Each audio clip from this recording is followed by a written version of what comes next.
Todos estamos conmovidos en los últimos días por este hecho trágico donde fue asesinado otro hombre y acusado de ese crimen es un cantante muy popular entre los más jóvenes, tiene que ver con el rock nacional, que es Piti Álvarez.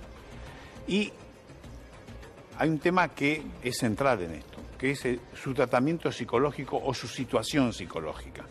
Aunque dicen que a veces también lo han tratado los psiquiatras. Que estamos con Elvesia Trigo, que es psicóloga, y con Ana, porque es un tema central en esto que ocurrió, ¿no? Totalmente. Estamos ante la presencia de alguien que es adicto. Sí.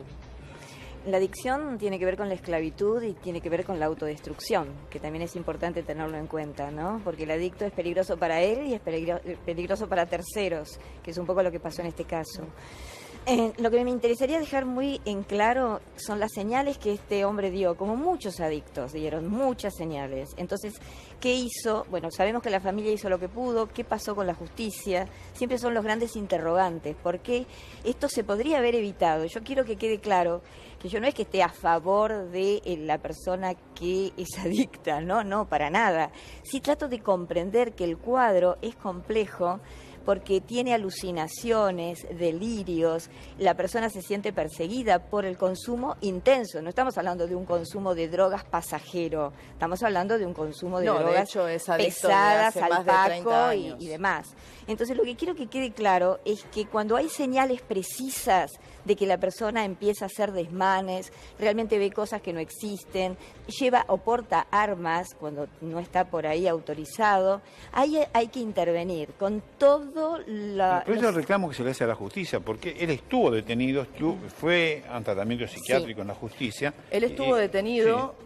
Dijeron que era inimputable, tenía perfecto. que someterse a un tratamiento. Luego de esto dijeron, no, es imputable, vuelve a instancia inferior y después lo absolvieron. ¿Qué pasó en el medio? Sí, pero en el medio estaba esto.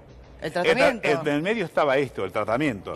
Nada más ni nada menos. Así es. En los casos de adicciones severas, como es este caso, el tratamiento tiene que ser a rajatabla, en el sentido que tiene que estar controlado, medicado, atendido, supervisado. Es un esfuerzo enorme. La verdad que yo he trabajado con adictos.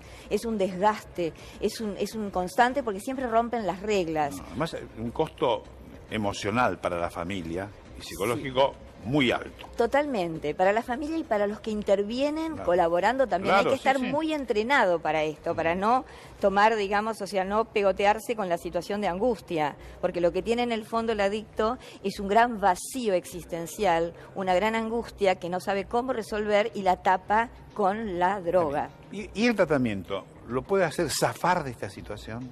Depende de la instancia que se tome el tratamiento. Cuanto más pronto se tome el tratamiento, por ejemplo con los adolescentes, ahí puede totalmente recuperarse. Tiene que ser rápida la intervención, no hay que dejar pasar. Luego cuesta más. Totalmente, porque ya el cerebro se acostumbra a recibir esas sustancias y cuando no las tienes que entra en abstinencia. ¿Qué es lo que se tiene en cuenta para finalmente confirmar por intermedio de una pericia psicológica, que sería tu ámbito, también le van a hacer una psiquiátrica, si es una persona imputable o inimputable? Desde lo psicológico, ¿qué es lo que se toma en cuenta y qué es lo que se hace en estos estudios? Mira, lo que me parece que es importante es armar todo un historial de él, de todo lo que consumió. Y hay estudios precisos donde se va a ver cómo está el cerebro, en qué condiciones está. Porque lo que se llama en psiquiatría un mapeo. Sí. Un mapeo cerebral. Sí. Pero neurólogos. Sí, un mapeo cerebral, ver realmente... En general la justicia dice, bueno, si era consciente de lo que hizo, de lo que no hizo. Viste, la justicia tiene sus propios carriles, a veces distintos de la psiquiatría y la psicología. Sí, bueno, pero digamos que en algún momento... Se tienen que juntar. No, para resolver... La parte lógica va a ser que le den participación a la pericia. La ciencia avanzó tanto que hoy, mediante este método de mapeo, por ejemplo, se puede saber en qué condiciones está el cerebro. Exactamente. Que no existía esto mismo. En otras oportunidades. Claro, exacto. Claro, para saber realmente si la parte neurológica, sobre todo el lóbulo frontal, que es el que rige toda la parte de control de los impulsos. Está el juicio ahí. Exactamente, ahí está el juicio, la conciencia moral, está todo este tipo de cosas.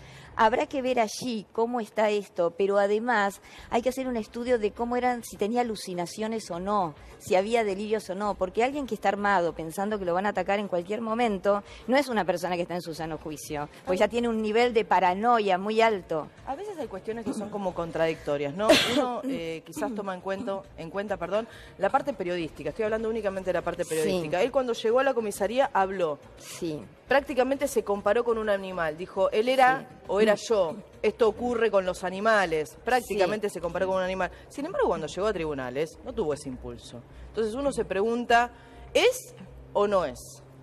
Bueno, ahí, como vos decís bien, no tenemos que escuchar lo que dicen los periodistas en el sentido de hacer diagnósticos, como dice acá Santo, ¿no es cierto? Hay que escuchar a los especialistas, a los psiquiatras, a los psicólogos, Claro, a través del hay una mapeo. cuestión, Helvecia, de que cuando se retira, por ejemplo, del lugar donde termina asesinando a Diego Díaz, a Cristian Díaz, perdón, Cristian, sí. después se deshace del arma. Sí. Entonces, uno dice, pudo haber reaccionado en esa manera, pudo haber tenido alucinaciones, pero después tiene una parte lógica en ese suceso donde descarta el arma porque sabe que lo compromete. Entonces, todo lo que ocurrió a partir del asesinato tiene como esas contradicciones, Claro, no sé pero si se entiende. Esa es una hipótesis que hacemos los que estamos en nuestro sano juicio. Ajá. De pensar que él lo hizo para... No, Que lo hizo pensando. Claro, pero puede tener ahí está. momentos de lucidez y momentos donde está perdido. Esa es mi pregunta quizás. Puede tener momentos y momentos, pero lo real, me parece que en el momento... Perdón, ¿si dijeron algo? No. Sí. A la acción antes que a la razón, ¿no? Sí, Una de las pericias anteriores en un hecho similar, sin un final fatal, como fue el de Cristian Díaz en este caso, dice, es propenso a la acción antes que a la razón, con respecto a lo que ustedes estaban hablando. Sí, es que es así. Las drogas inhiben lo que es el control de las impulsiones. Esto es así. Pero a mí lo que me parece que es importante, que es tu pregunta, si él lo tiró, los periodistas hacen esta hipótesis, que lo tiró como estrategia. No, porque a lo mejor en ese momento ni siquiera sabía si era un arma, si no era un arma. Por eso hay que trabajar muy bien todo lo del juicio. Y eso se hace a través de un estudio psiquiátrico, de test, del mapeo. El neurólogo, hay que hacer un trabajo con los especialistas en salud mental. Interdisciplinario. Exactamente. Y que los jueces tomen en cuenta todos estos estudios. Pero acá hay un bache que usted señalaba, está claro. Lo pueden dicho, bueno, no es imputable. Y después está absuelto. Todo eso son temas de la justicia. Respetamos lo que dicen los jueces. Sí. Pero lo que no se podía dejar de controlar era el tratamiento que debía hacer. Porque allí estaba que podía ser peligroso para él, y para siguió consumiendo, y para terceros. Que es el resultado que tenemos. Asesinó a otra persona. Claro. Ahora, digo, la justicia, ahí hay un bache que tiene que ser claro. Sí. Dar la absolución no puede significar, para un caso como este, que no se siga controlando el tratamiento que ordenó la justicia. Porque hubo un abandono total. Claro. Sí, pero hubo varios cómplices, y voy a decir una palabra fuerte, cómplices, porque todos los que estaban a su alrededor... Bueno, los periodistas, no hablo por los periodistas. Quizás de parte graciosa uno lo veía, hablo de un suceso puntual donde él no estaba corriendo riesgo, pero estaba en la calle tirado, tocando una canción junto a personas que estaban en ese momento en la calle. Parecía prácticamente un chiste para quienes lo veían, y no era de esa manera. Ah, mira. Sí, con respecto a las declaraciones mismas ante la prensa del Piti Álvarez, en donde dijo, se comparó con un animal, como bien decía Anabelia, pero también dijo, ¿era él o yo? ¿Ya nos está describiendo la patología que tiene el Piti?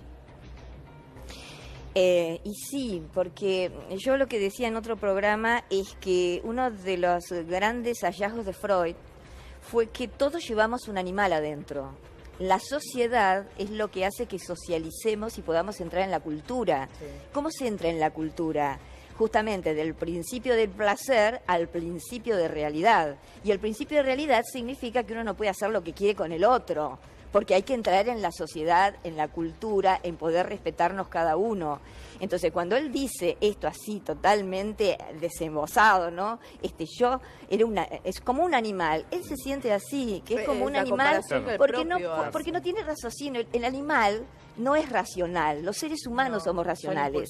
Pero en ese momento, el que ha consumido tanta droga tampoco es un ser humano racional. Es realmente alguien totalmente irracional.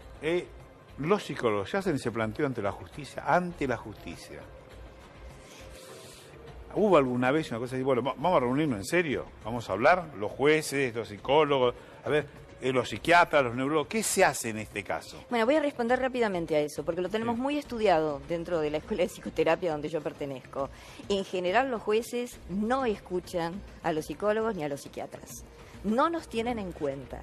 ¿Por qué? Por esa omnipotencia que ellos tienen, que creen como que con la ley resuelven todo. Y se olvidan, ¿saben de qué? Del sujeto subjetivado, del sujeto que tiene emociones, del sujeto que tiene toda esta cuestión de los impulsos, la razón, cómo está, qué le pasó, cómo percibe la realidad. De la persona. De la persona. Se olvidan de la persona. Se olvidan de la persona, exactamente. Se olvidan del ser humano que tiene emociones. Hoy estamos hablando de este caso en particular, pero en realidad hay una gran cantidad de personas que consumen distintas drogas en Argentina. Se habla de unos 2,5 millones de personas. Con hechos similares, muy similares a esto, quizás no hubiera tenido tanta trascendencia. ¿A qué se debe eso también? Bueno, porque este cantante es un cantante muy conocido, es un cantante popular, es un cantante que tiene toda una trayectoria. Es un disparador, como fueron tantas otras enfermedades, ¿no? Claro, es alguien que tiene una trayectoria y que de alguna manera... ¿Saben por qué esto llega a los medios? Porque hay una muerte.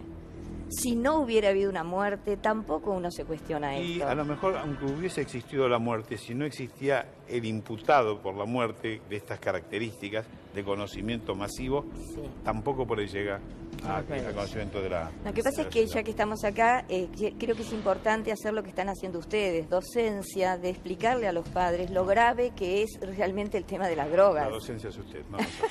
Elvia Pico, muchas gracias. No, gracias, Santo, gracias, Anabelia, también. Gracias.